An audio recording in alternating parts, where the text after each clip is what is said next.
A radio personality in Luzerne County made quite the discovery while cleaning out her father's home. She found letters between her grandfather and General George Patton during World War II. She showed them to John Meyer in this stop on the Pennsylvania Road in Wilkes-Barre.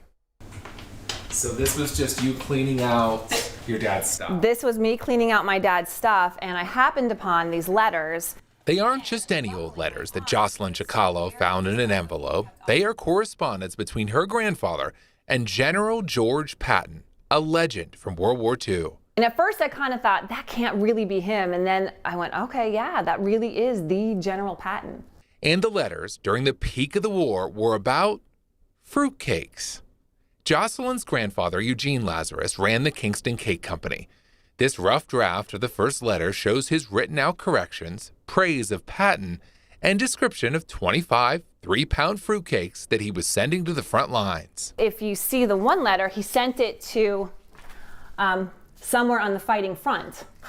So, and they had a hope that they made it to the troops on the front lines, and they did.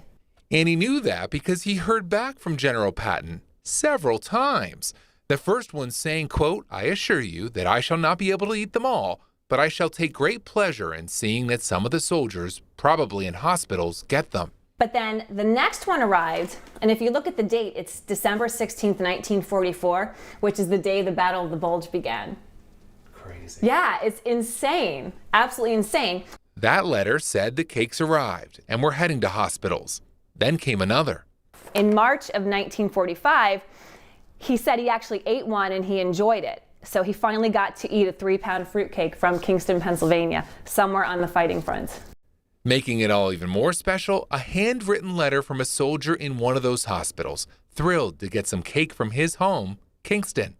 Can you imagine your grandfather when he got these letters? Really, I mean, he was his hero. General Patton was his hero, this mythical figure. But for Jocelyn, this also meant learning about a figure in her family she never met. Her grandfather died young. It led her to pull out old scrapbooks about how he led a major baking company, cared for the community, a community she serves today as a radio host on Magic 93. The more I read, the more I was like, okay, he was a really cool businessman, and I really wish that I had gotten to meet him. Now she's determined to preserve this glimpse into family history, involving her grandpa, General Patton, and fruitcakes. John Meyer, Newswatch 16 on the Pennsylvania Road in Luzerne County.